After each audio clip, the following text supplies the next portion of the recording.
আসসালামু আলাইকুম বন্ধুরা, আমার বাবাটাকে নিয়ে যাচ্ছি চুল কাটার জন্য। তো এখানে লিফটের জন্য ওয়েট করতেছিলাম, তো এই লিফট চলে আসলো। এদিকে আমার বাবাটা বারবার একটু একটু করে আমাকে দেখছে আর হাসছে। তো এই হাসিটা বেশিক্ষণ থাকবে না, কারণ সেলুনে যাওয়ার পর থেকে ও যা করলো, এই যে দেখেন কি অবস্থা, এত পরিমাণে কান্না করতেছিল, মানে কোনোভাবে থামানো যাচ্ছে না। এখানে আমি কোলে নিয়ে বসে আছি, তারপরও মানে কান্না থামবে না, ও চুলেই কাটতে চায় না।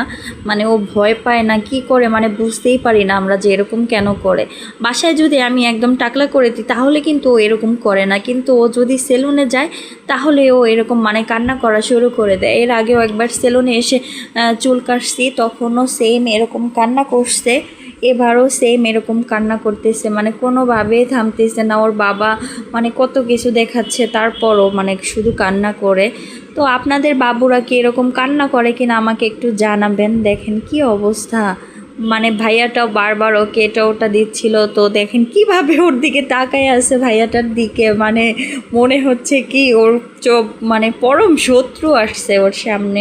তো যাই হোক, এই হচ্ছে আমার বাবাটার ফাইনাল লুক। তো চুলটা কাটা কেমন হলো অবশ্যই কমেন্ট করে জানাবেন। মানে ভালোভাবে তেমন কাটতে পারে নাই, কারণ যেহেতু অনেক ডিস্টার্ব করতেছিল। তো সবাই ভালো থাকবেন, আল্লাহ হাফেজ।